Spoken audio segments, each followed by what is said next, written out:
만나서 반갑습니다. 네, 정말 반가운 표정이지. 좀 초면은 좀 늘 낯설더라고요. 그렇죠?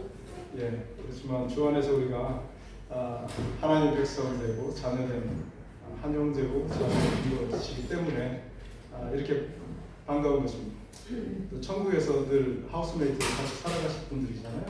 그리고 미리 만났어요. 얼마나 반갑습니다. 네, 우리 제가 가끔 이런 그 아이스 브레이킹이라고 하죠. 좀 낯설음을 해소하려고 외국어를 가르쳐드립니다. 우크라이나 말로 감사합니다가 뒤앞구요. 제가 충청도 사람인데 충청도에서 됐습니다 이거를 됐슈 됐구만요 이러거든요. 이게 좀 비슷하더라고요. 그래서 뒤앞구요. 서로에게 감사합니다. 우크라이나 말로 뒤앞구요 한번 해주세요. 뒤앞구요.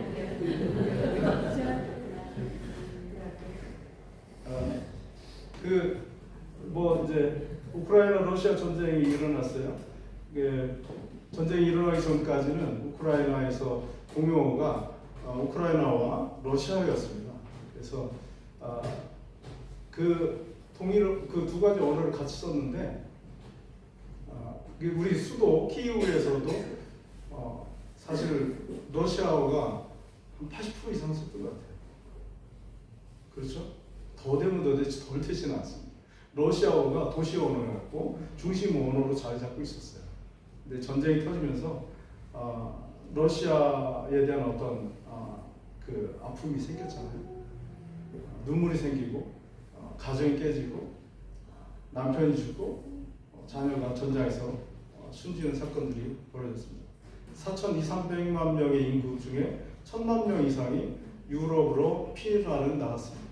저도 그때 저희 가족도 나갔고 우리 함께 계신 우리 제가 존경하는 김용훈 목사님, 사모님 다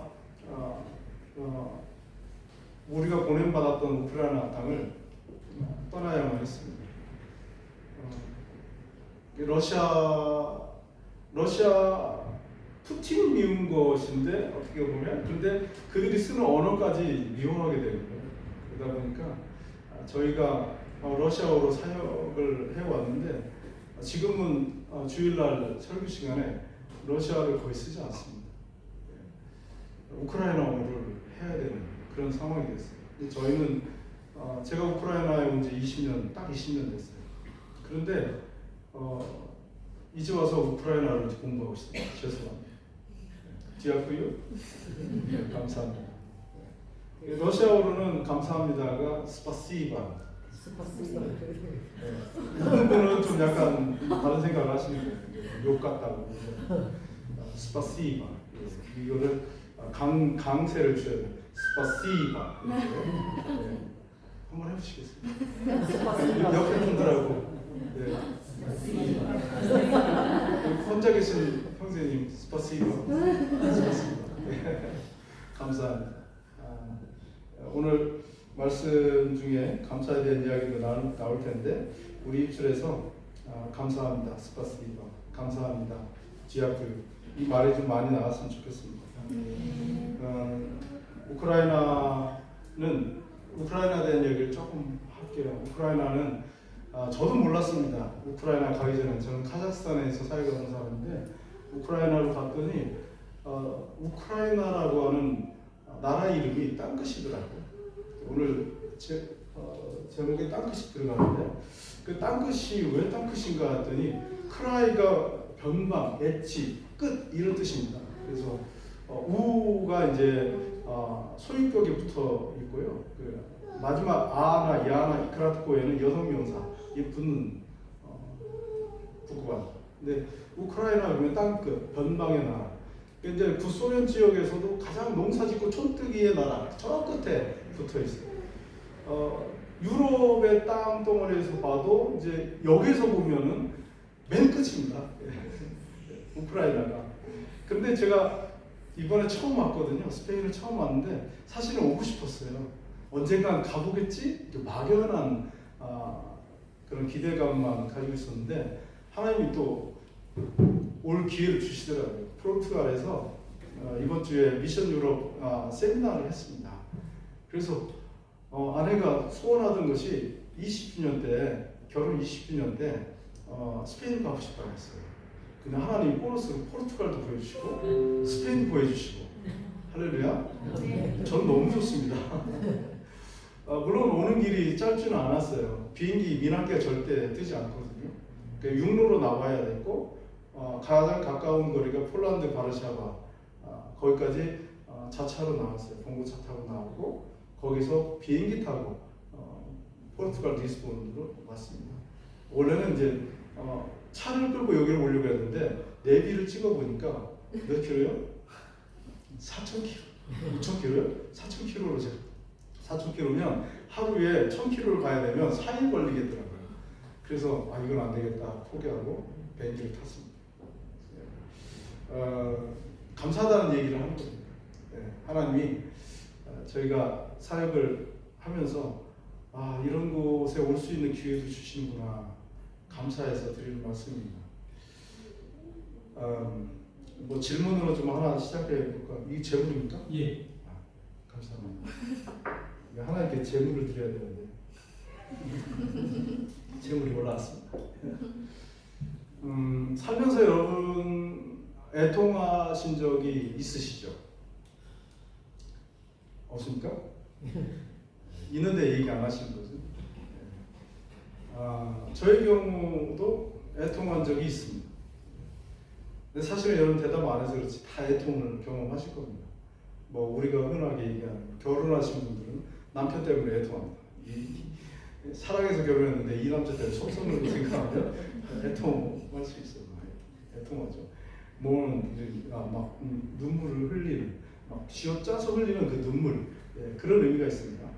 뭐 아내들만 애통하겠습니다. 남편들도 솔직히 애통합니다. 이 여자면 충분할 줄 알았더니 살면서 맨날 바가지 긁을 때 주여 하면서 이제 인내해야 되는 애통이 있습니다. 자식도 태어날 때는 너무 좋아요. 저는 많이 경험했습니다. 애들이 태어나는 경험들. 그런데 이제 다 키웠는데 후루룩 날아가 버리고 전화 한 통 안 오고 막 그럴 때는 마음이 속상합니다. 솔직히. 제게는 두 딸이 출가를 했거든요. 이 다음 주 중에 아마 손자가 나옵니다. 할배에 이제 등극하게 되는데. 그런데 이게 뭐 떠났는데 별로 소식도 없고 연락도 없으면 마음이 그렇습니다. 또 돈 때문에 애통할 수도 있습니다. 그렇죠? 돈이 없으면 막 너무 마음이 힘들어요. 건강 때문에 애통할 수 있습니다. 또 얽힌 사랑관계 때문에 애통하기도 합니다.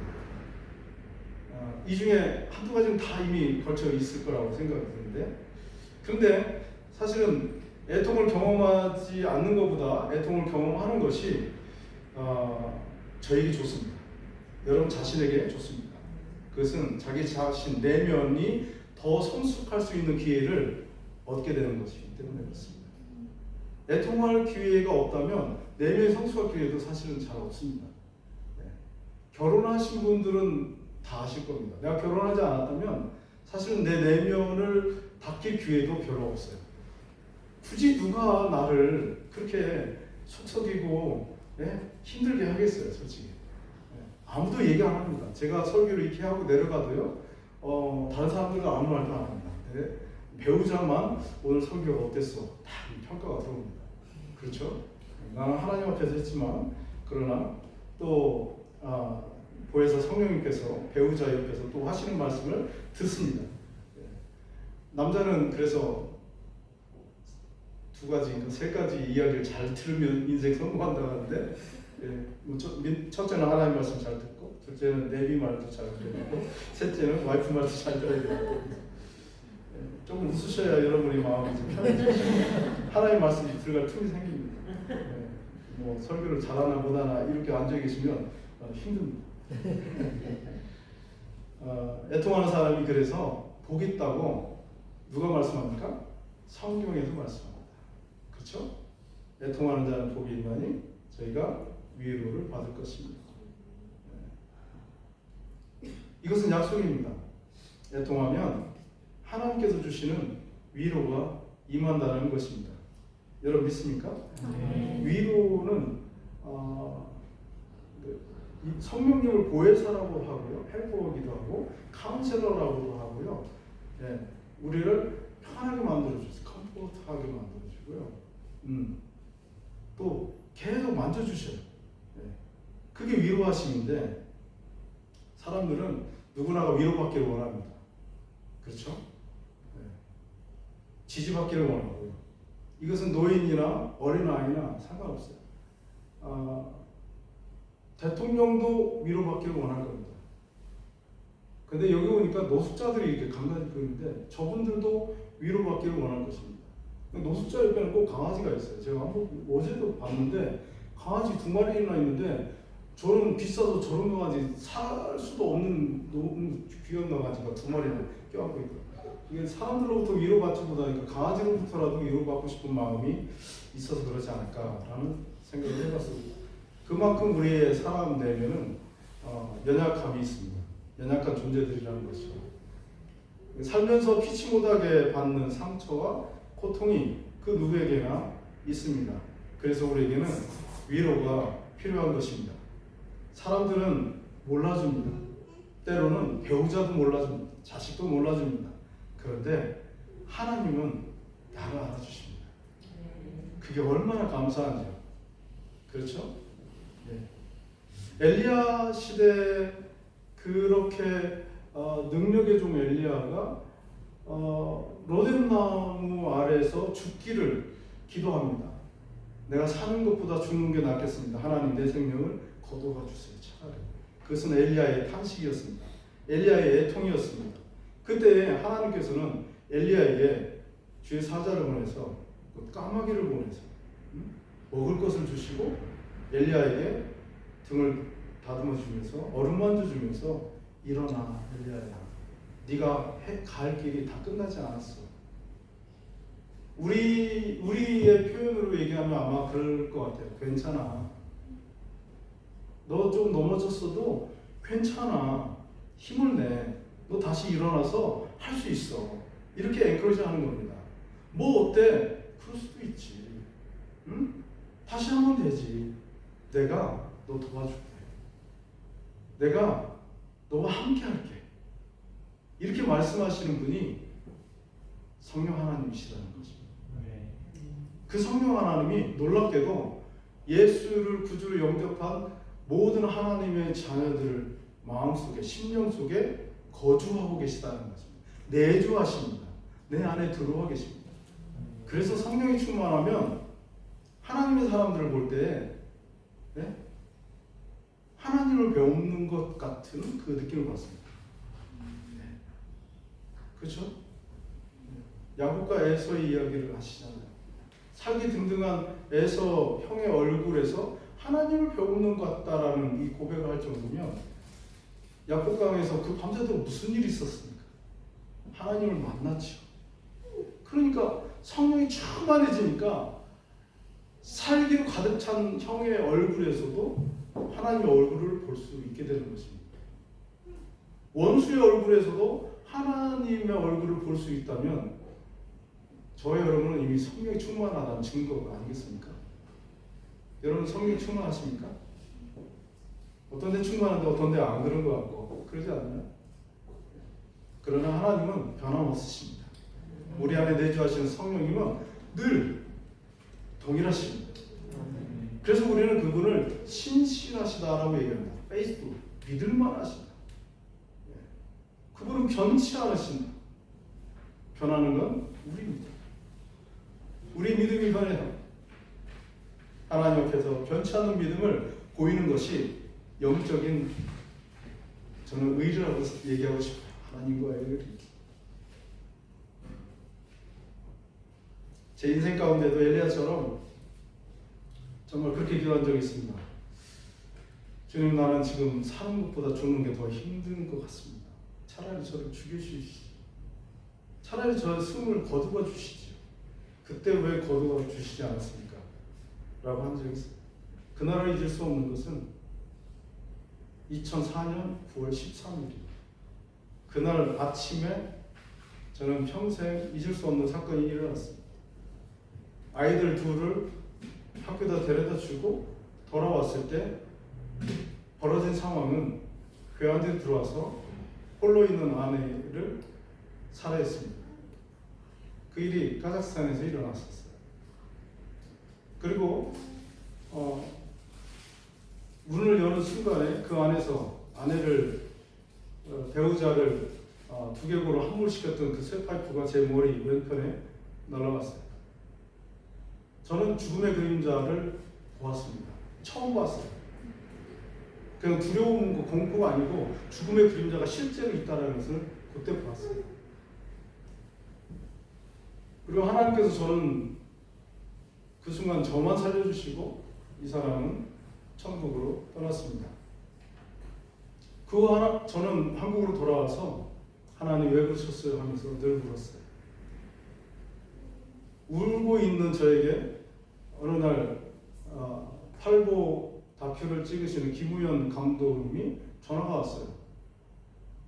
김우현입니다. 누구시죠? 아, 예. 혹시 최춘선 할아버지 다큐 보셨나요? 그 전주에 봤어요, 제가. 예, 봤습니다. 제가 그 다큐를 찍은 감독입니다. 예, 반갑습니다.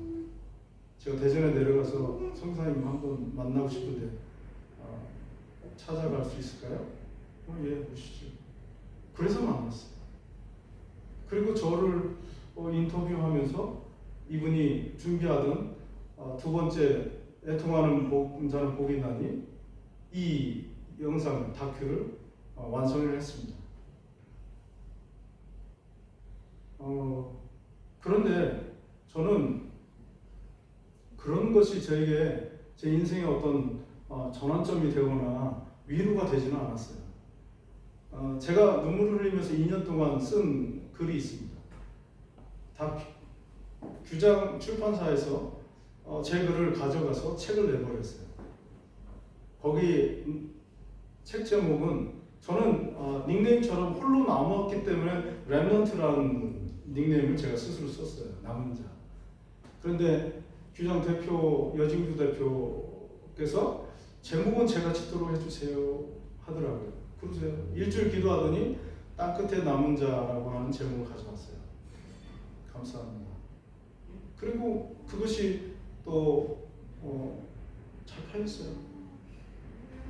그런데 그것도 제게 위로가 되지 않았습니다. 제 눈물을 닦여주지는 못했습니다. 그런데 사랑의 안성 사랑교회 수양관에 한번 갔어요. 친구가 가자고 해서 갔어요. 그리고 기도를 하는데 기도가 안 나와요. 저는 그때의 기도는 신음밖에 안 나왔습니다. 주님. 그냥 눈물만 흘리고 있었던 시절이었습니다. 그런데 제가 기도했어요. 하나님 왜 그러셨어요? 그때 물었어요. 왜 그러셨어요? 결혼할 때는 죽을 때까지 같이 살게 하시려고 결혼시킨 거 아닙니까? 왜 이렇게 10년밖에 못 살고 데려가셨습니까? 기도하니까 하나님이 음성 주셨어요. 아들아, 내가 너의 눈물을 안다. 나도 내 아들 예수를 십자가에 못 박을 때 너의 마음과 같았어. 그때서야 비로소 아버지의 마음을 알게 됐어요. 이번 주가 종려주일입니다. 고난주간을 지나고 부활주일을 맞이하겠죠. 자신이 십자가를 지기 위해서 지금 예루살렘 성문을 들어와 나귀 새끼를 타고 들어오시는 주님의 마음은 어땠을까? 를 묵상해 봅니다. 그 전까지 저는 제 애통으로 눈물을 흘렸습니다. 그런데 주님의 말씀을 듣고는 눈물의 의미가 바뀌었습니다. 왜 그러셨어요? 그야말로 왜 그러셨어요? 하나님 아버지 왜 그러셨어요? 그러지 않아도 되잖아요. 나 같은 죄인 뭐라고? 독생자 예수 십자가에 못 박으셨어요. 엉엉울 똑같은 울, 밖에서부터는 똑같은 울음인데 저는 내부적으로는 달랐어요. 저는 그래서 깨달았습니다. 나의 애통이 주님의 애통이 되어야 되겠다는 거. 주님의 애통함이 나의 애통과 맞닿아져야 하나님의 마음을 이해할 수 있겠구나. 알 수 있겠구나. 예전엔 세상적 애통으로 힘들어하던 것들이 있었다면 주님의 마음이 내 안에 푹 들어오잖아요. 그러면 세상적 애통이요, 죄송하지만 별것 아닌 것처럼 작게 느껴집니다.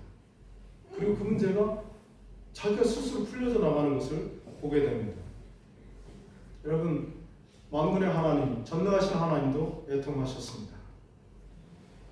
하나님께서 독생자를 내어주실 때 아버지의 마음은 차마 아들의 죽음을, 십자가 죽음을 보시기 힘드셨을 거예요.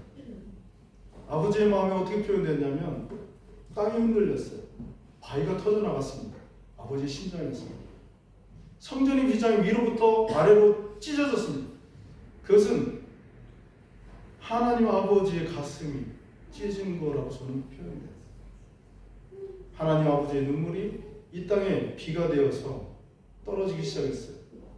겟세마네 동산을 적셨습니다. 우리가 하나님 아버지의 마음을 100분의 1, 100만 분의 1이라도 헤아릴 수 있을까요? 가까운 날에 그런 일이 있었습니다. 지난해 12월 30일입니다. 저는 불가리아 피난을 갔기 때문에 비자를 연장하기 위해서 또 전면적으로 일어나면 또 나가야 되기 때문에 비자가 살아야 돼 있어야 돼요. 아직은.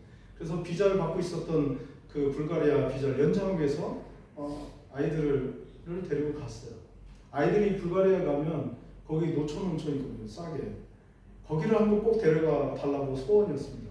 근데 그날 바람이 불고 별로 저는 가고 싶지 않았어요. 저는 별로 수영도 안 좋아하고. 근데 아이들의 소원을 들어주기 위해서 갔습니다.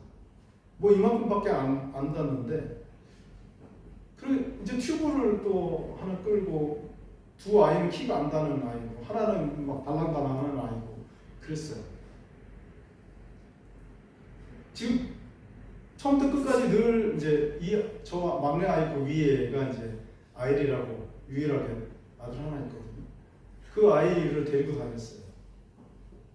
그러다가 잠깐 이렇게 한눈판 사이에 아이리 그 위에 초등학교 1학년짜리 레베카가 있는데 얘가 아빠 쉬하고 싶어요 그러더라고요.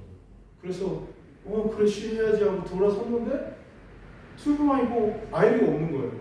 순간 얼마나 놀랐는지요. 아이리가 혹시 물에 빠졌나? 하고 막 갔어요. 갔더니 그 물에 이미 잠겨서 실신한 상태로 누워 있었어요. 저는 지금 생각해도요, 지금도 쭈뼛하니 올라오는데 트라우마가 생긴 것 같아요. 죽었다고 생각했어요. 그래도 집어 꺼내서 심장을 치고 호흡을 불어넣는데 깨어나지 않는 거예요. 이미 몸은 새파랗게 색이 바뀌었어요. 아예 숨을 쉬지 않아요. 그 순간은요, 얼마나 하나님 앞에 간절했는지요. 하나님 살려주세요. 하나님 살려주세요. 막 그 소리밖에 안 나요. 하나님 살려주세요. 그리고 가드가 한 사람이 와서 이제 여기를 압박하면 눌러주면서 제가 있는 힘껏 불어버렸습니다. 그냥 아이라 일어나 살아나야 돼. 막 이랬어요. 그랬더니 물을 턱 하고 내면서 이렇게 개슴치에 떠들어. 살았다.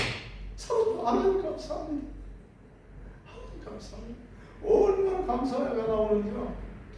지금도 그 이제 3달 지났잖아요. 이제 딱 3달 지났는데 지금도 아들을 보면 살아줘서 감사해. 이렇게 얘기해요. 사랑해. 제가 참 이런 경험을 하면서 하나님 마음을 또 다시 되새기게 됐어요. 자식을 부모 앞에서 먼저 간 자식들은 이 마음에 묻는다잖아요. 저는 이제 카자흐에서 떠나보냈던 천국에 간 그 사람의 어머니, 저에게 장모님이죠. 장모님은 마음이 어땠을까? 지금도 20년이 지났는데, 22년이 지났는데요. 지금도 산소에 가서 1시간 물고 나오셔요. 지금. 저는 이해가 가요. 너무 과하지 않냐라고 사람들은 얘기할 수 있는데, 자식을 먼저 떠나버린 부모의 마음은 이루 말할 수 없어요. 차라리 내가 죽고 말지. 네? 여러분, 저는 하나님 마음을 소개하려고 이야기를 하는 것입니다. 하나님 마음은 어떻겠어요? 이 간절함, 살리려고 했던 이 간절함이 저에게는 절박함이 되었습니다. 하나님 살려주세요. 이건 너무 절박한 겁니다. 살려주셔야 됩니다. 살려주세요.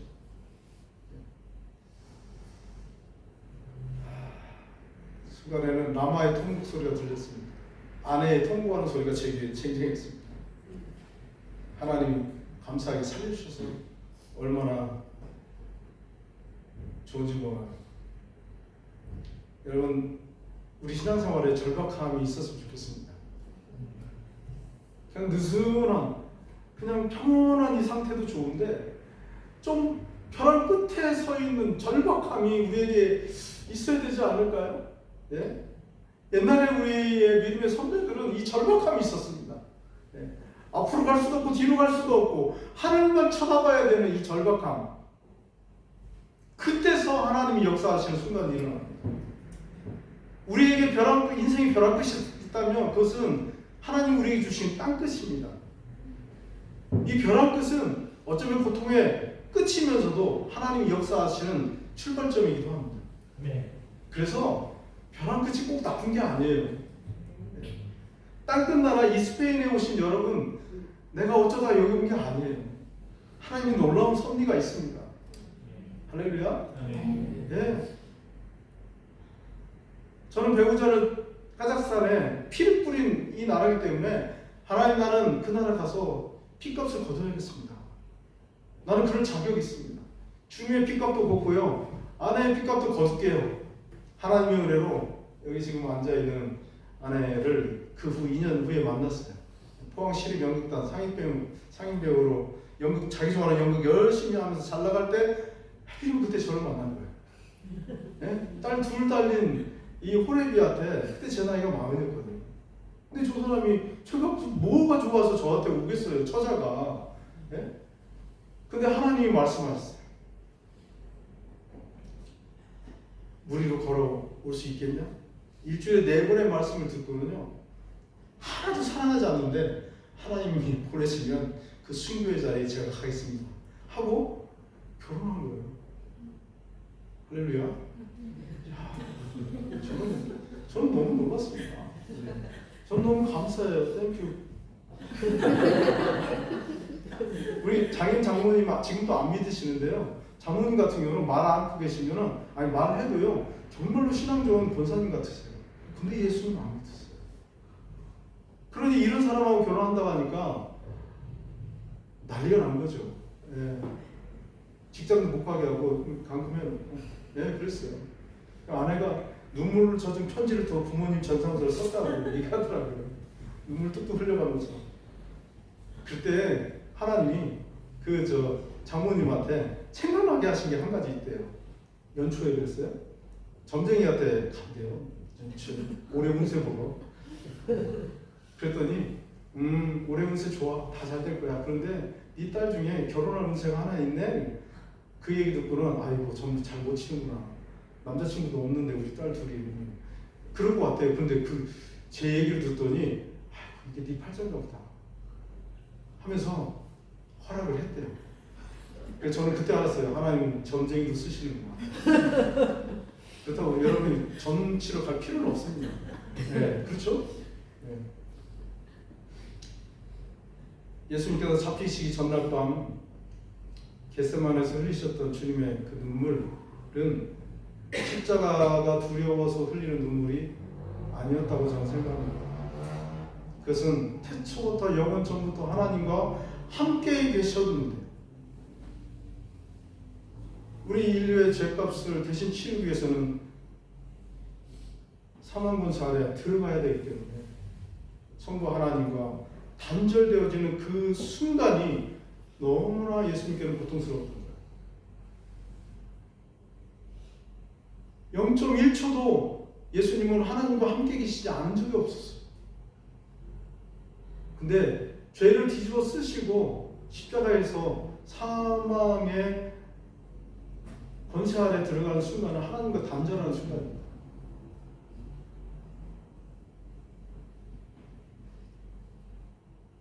이번 주간에 우리 주님의 고난을 묵상하실 때 주님의 마음을 그런 측면에서 한번 묵상하면 도움이 되실 것 같아서 말씀드립니다.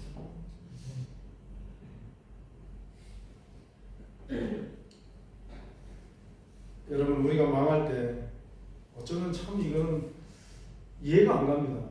왜 내가 망할 때 하나님은 일하실까? 하나님의 역사는 왜 절묘한 순간에 일어날까? 존 더 배프티스트, 침례 요한이라고 합니다. 성경에 그는 그렇게 고백합니다. 그는 흥하여야 하겠고 나는 쇠하여야 하리라.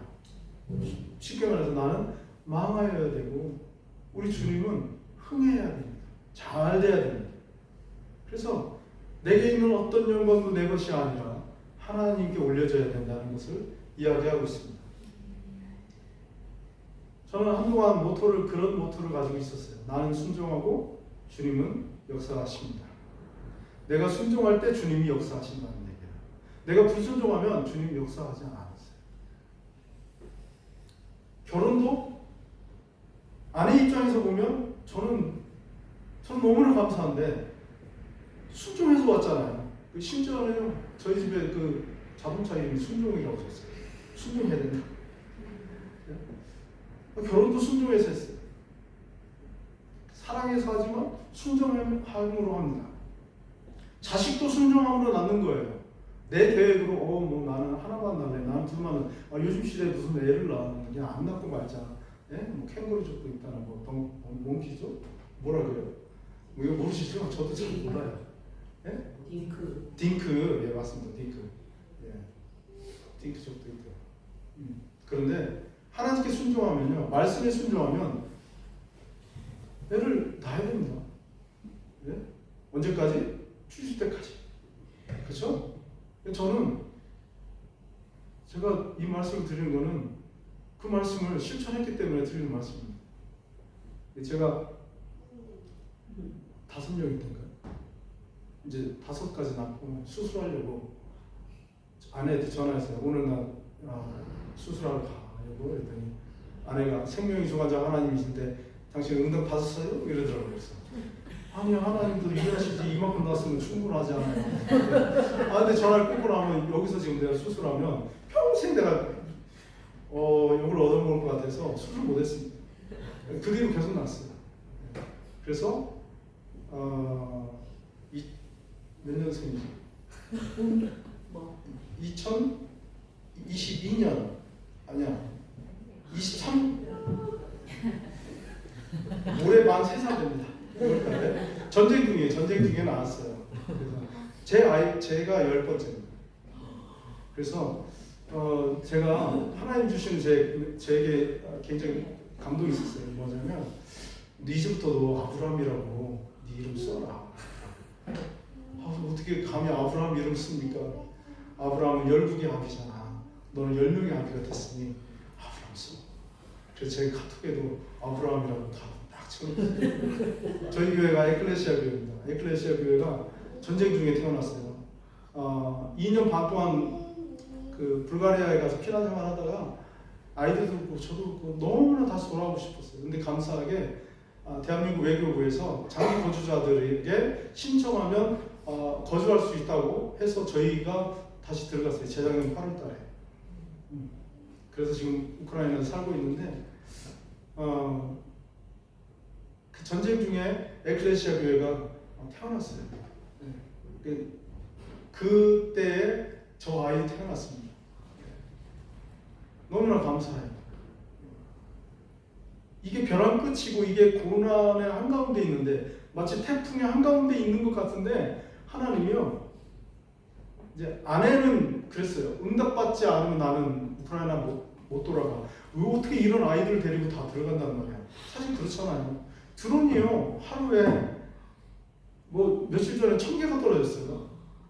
뭐 어쩌다 떨어지는 게 아니라 사실 매일 떨어져요. 매일 안 떨어지는 날이 오늘 안 떨어졌네 이런 정도예요. 4년 넘게 일했어요.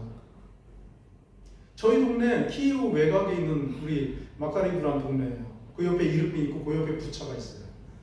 네?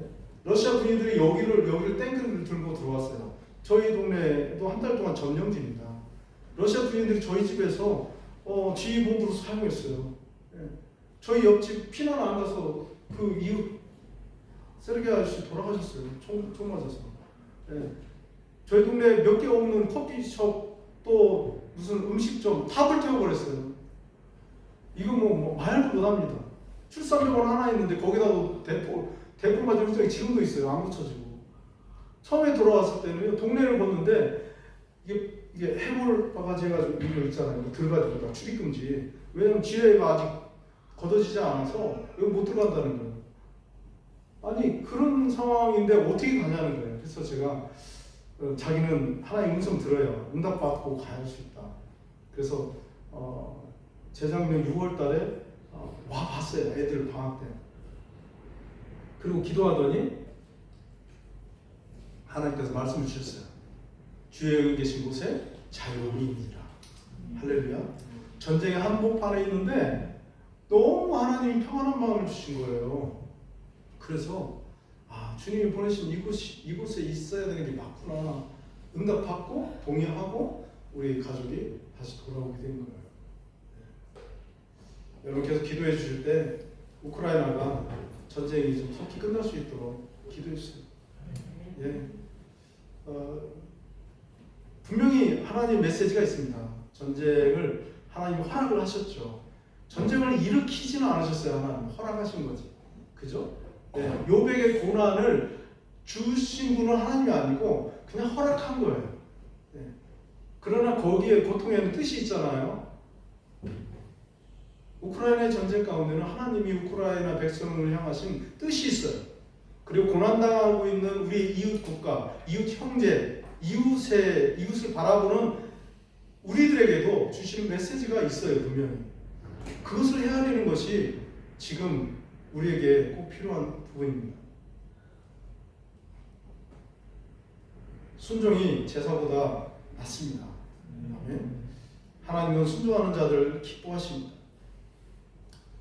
조금 심하게 표현하면 불순종하는 자들은 왜 불순종하는 줄 아세요? 하나님이 그들의 아비가 아니기 때문에 그렇습니다. 저절로 불순종이에요. 불순종. 네. 불순종하는 사람들은요, 그의 아비가 사단 아비예요. 그러니까 불순종하죠. 그래서 우리는 벼랑 끝에서 어떤 반응을 보여야 되냐면요, 감사의 반응을 보이셔야 돼요. 감사. 불이 나서 집이 전소돼도 어떻게 해요? 하나님 왜 그러셨어요? 뭐예요? 이거 지금 우리 집 다 불났네. 이게 아니라 하나님 불 꺼주세요 하면서 감사해요. 왜? 불 났을 때 우리 집에 식구들이 아무도 없어. 그때 7월 달이었는데 2018년도 7월 달이었는데 불이 활활 타고 있을 때 우리 10식구가 다 어디가 있었냐면 단기팀이 와서 여름 성경학교 있었어. 교회에서. 그 이틀째 예수님 누구신가 또 예수에 대해서 얘기를 하고 있을 때 이웃 리시 아저씨한테 전화가 왔어요. 네 집 불 타고 있어 빨리 와. 그래서 저 혼자 달려갔더니 활활 타고 있었어. 소방차 하나 와서 불 끄고 있는데 안 들어가는 거예요. 아니 들어가서 꺼야지 꺼지지 이게 밖에서 물 이렇게 한다고 꺼지냐고. 이랬더니 이 사람이 내가 뭐 죽으려고 거기 들어간다고. 그래 소방차 한 대 가고 물 없는 상태에 돌아오는데 또 1시간 걸려요. 그 사이에 또 다 터져. 다 탔어요? 이게 맞구나. 우크라이나에서 불 나면 언제 꺼지냐면 다 타면 꺼진다는 거예요. 그래서 진짜 다 탔어요. 근데 그때 아내와 아이들이 손잡고요. 잿더미 위에서 그렇게 기도했어요. 하나님 우리 가족 다 살려주셔서 감사합니다.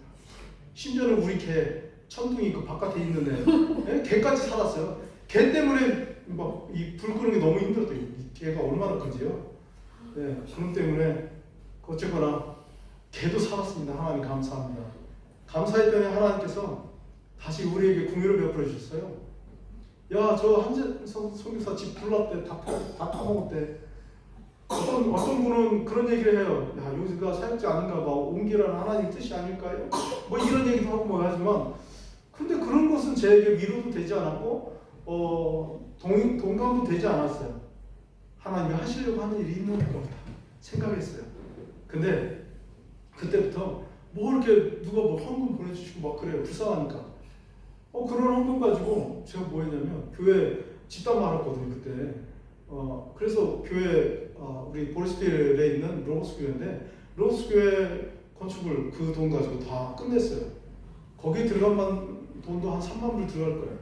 다 끝내고 하나님에서 전부터 끝내야지 하는 마음이 있죠. 뭐 이것도 끝내고 돈 없어서 스탑했는데 끝내고도 막 주시니까 그래서 우리 집을 다시 지었어요. 뼈대는 살아 있었어요. 그걸 토대로 졌는데요. 더 잘 졌어요. 여러분 단기팀 오면 호텔 이런 거 안 잡아도 돼요. 우리 집에 다 주무시면 돼요. 아멘? 아멘. 땅끝에서 땅끝으로 오시면 얼마나 좋습니까? 할렐루야? 네. 사실 뭐 전쟁에 대한 형편을 이야기하면 시간도 모자랍니다. 저기 계신 선교사님은 저보다 더 힘드셔요.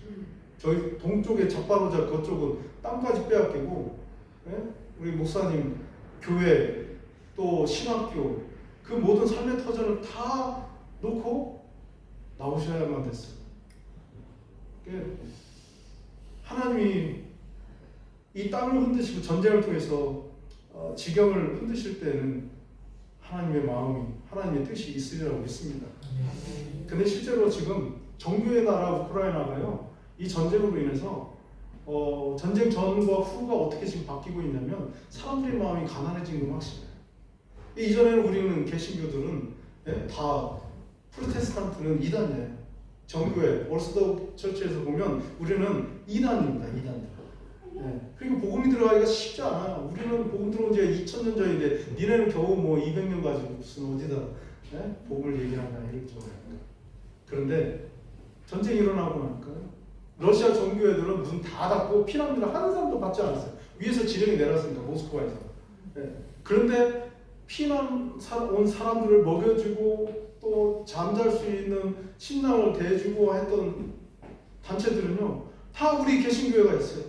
NGO 단체들이 하고요. 저에게도 들어오는 그 헌금 모아가지고 불가리아 선교사님들과 함께 그 1500km 되는 거리를 매주 다니면서 물건 사서 보내고 안으로 보내고 그 일을 얼마나 해냈는지 몰라요. 그러면서 사람의 마음들이 바뀌더라고요. 개신교회가 꼭 이단이 아닌 것 같아. 나쁜 사람들이 아니네 하면서 마음이 열렸어요. 지금은 제가 처음 개척한 보리스필 교회는 보리스필 로버스 교회는 지금 가면 제 성도가 없어요. 제가 있을 때 성도가 없고 새로운 얼굴들로 꽉 찼어요. 물어보면 다 동부에서 온 형제들이라고. 근데 교회에서 밀가루 주고 기름 주고 하니까 처음에는 받으려고 왔어요 이분들이. 그런데 2달, 3달 지나면서 얼굴이 바뀌어요. 그러면서 처음에는 뭐 파스토르라고 하니까 뭐 그냥 뭐 그런 것보다 이랬는데 지금은 가면은 처음 보는데도 얼마나 안아주고 막 그런지 몰라요. 사람들이 바뀌더라고요. 전쟁을 통해서 이 우크라이나 땅의 백성들이 하나님께로 돌아오는 모습을 보게 되니 얼마나 또 감사합니까? 그렇죠. 추방당해도 감사해요. 우크라이나 카자흐스탄에서 추방도 경험해봤는데 또 나를 또 어디로 보내시려고 짐을 싸게 하시고. 앞전에 코로나 죄송해요 자꾸 얘기해서 이따가 뭐라고 하려는 거예요. 저 2분 죽을 뻔해서 살았거든요. 우리 우크라이나 선교사님들이 얼마나 기도를 많이 했는 거예요. 저분도 진짜 자바로자 순교하시는 줄 알았습니다. 그러고 나서 이제 저희 가족이 다 걸렸는데 저만 그냥 좀 더 세게 이렇게 멀쩡한데 같이 병들으면 저만 아파요. 더 아파요. 그래서 그런데 감사하니 하나님께서 살려주시고 다시 건강 주시고 일하게 하시더라고요. 제가 지금도 잊지 못할 거는 온라인으로요. 제가 막 이게 그때 이제 산소호흡기 끼셨잖아요. 그거 이제 제가 전달받아서 저 끼고 있었거든요. 끼고 기도하는데 예배 시간에 첫 기도만 해달라고 하나님 감사합니다 하는데 얼마나 눈물이 참을 수 없는 눈물이 흘러오는지요. 그때 깨달은 게 뭐냐면 내가 살아있는 거는 하나님께 예배할 수 있기 위해서 나를 살려주셨구나.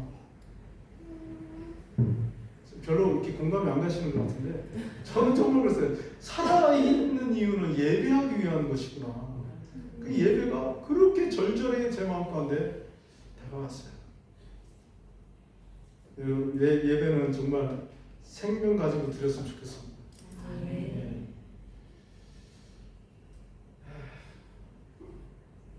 감사해요. 지금은 이제 이런 감사까지 나와요. 저에게 순교당하니 하나님 영광 받으시고 카자흐스탄의 영적 부흥도 주셨습니다. 한 사람 주님께 드리니 이 부족한 종에게 10명의 생명을 얻게 하셨습니다. 이런 고백이 나와요. 우크라이나 전쟁 그 고통도 하나님이 허락하신 고통입니다. 전쟁을 통해서 우리가 더 회개하고 주님께 돌아갈 수 있는 것입니다. 결론을 맺겠습니다. 벼랑 끝은 인생의 고난의 끝이지만 축복의 시작점이라는 사실을 믿으시기 바랍니다. 아멘. 땅 끝에 남겨진 자, 어쩌면 우리가 서 있는 이곳이 벼랑 끝이지만 하나님 역사하시는 순간입니다. 애통할 일이 있으면 그것을 감사로 승리하시길 바랍니다. 아멘. 그러면 하나님께서 여러분의 삶 가운데 놀라운 일을 행하시리라고 저는 믿습니다. 아멘. 같이 기도하시겠습니다. 살아계신 아버지 하나님 감사합니다. 오늘 우리에게 주어진 삶 가운데 때로는 삶의 무게가 너무 힘들어서 포기하고 싶습니다. 피하고 싶습니다. 그러나 감당할 수 있도록 주님께서 우리를 붙잡아 주시고 능력 주실 것 또한 믿습니다. 아멘. 이 서바나 교회가 이 마지막 시대에 깨어있는 교회, 열방을 품는 교회, 그 어떤 고통도 이겨낼 수 있는 하나님의 아름다운 교회, 그리스도의 신부가 되게 하여 주시옵소서. 아멘. 이곳을 통해서 이 스페인이 복음화되게 하시고 이 서바나 이 지역이 다 복음으로 점령되어지는 놀라운 역사가 있게 하여 주시옵소서. 아멘. 주님 사랑합니다. 예수님의 이름으로 기도합니다. 아멘. 아멘.